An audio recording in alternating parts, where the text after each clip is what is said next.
Okay, let's talk about what this isn't first. Percent change.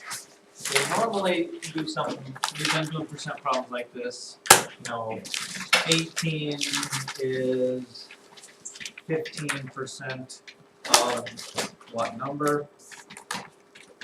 And you would make a little percentage box like this, and you go, this would be your percent, this would be your total, and you'd say, okay, 15%, 85%, 100%, 18 is the 15%, what is this, right? That's what we've done so far.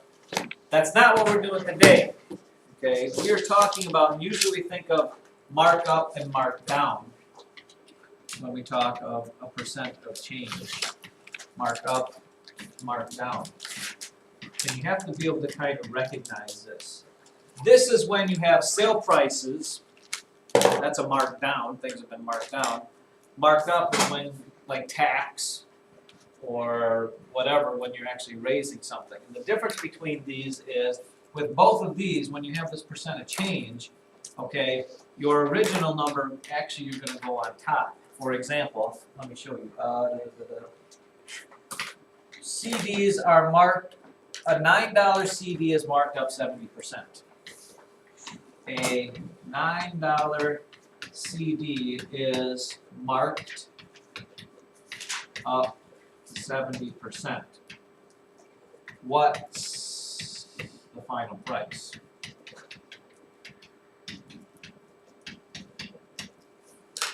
Okay. When you do those, the difference between what we've done before and what we're doing now is you still make the little box. It's probably the easiest way to do it. The difference is you put the 100% on top. Your original number is 100%. Then you are marking it up, so you're adding 70% to it. So your final price is going to be 170%. Okay. I'm sorry. Did I put markup twice? Let's put markdown over here.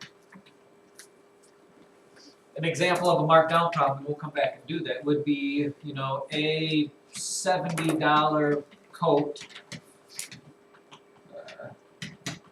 is marked down 30%. What's its final price?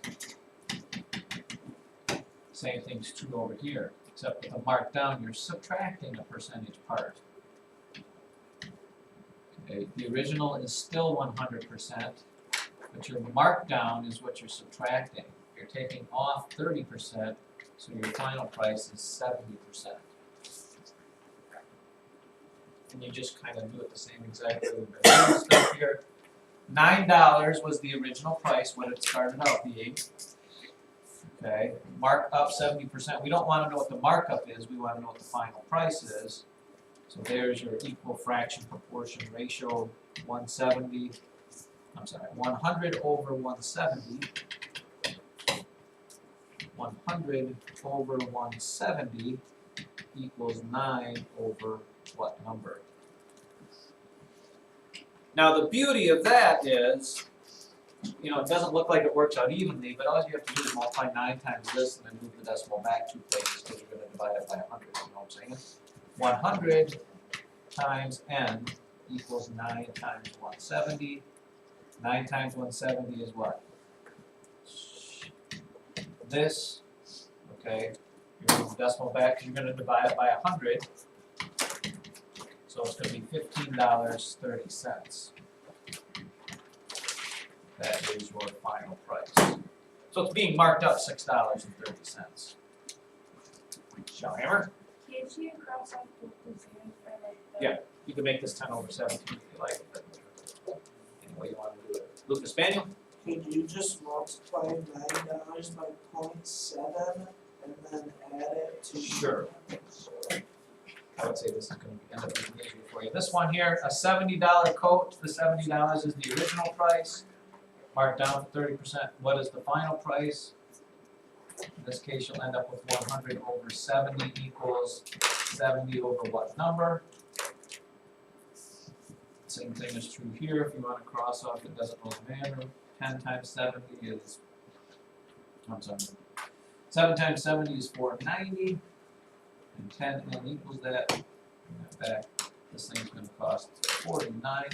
Is that right? That seems right. Yep, $21 off. But you have to be able to kind of recognize those, as opposed to this, where this just gives you 18 is 15% of what number.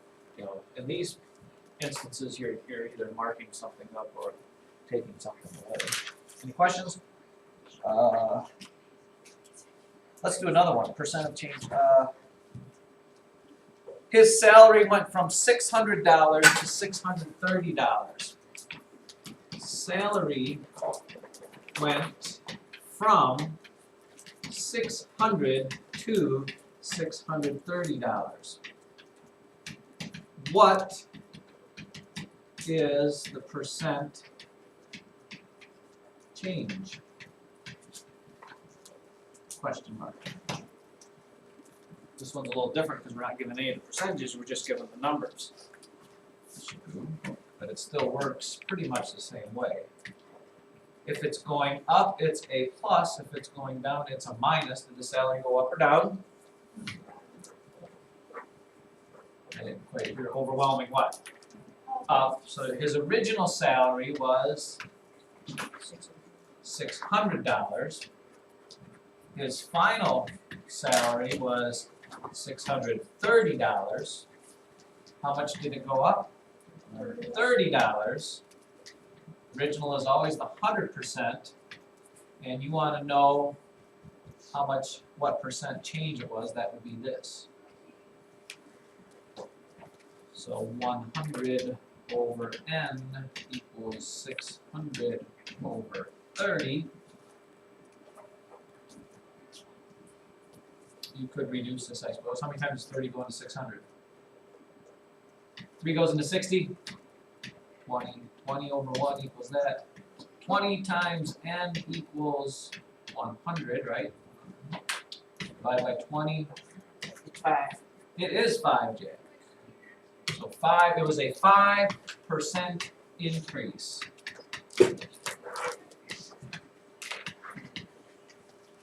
Jackson. Sir? Anybody? 100 times 6 is 600. Yeah. The problem is you gotta be careful with this. You're going from 600 to 100, so you're really dividing by 6, not multiplying. So if you start with multiplying, you're gonna get the wrong answer. You get 180 or something. You know this one, back to this one, back to this one, you have to divide by 6. By all means, people. If you've got a better way or a way that works for you, that's fine. I'm just doing it kind of the way that I think it would. Look at page 296, please.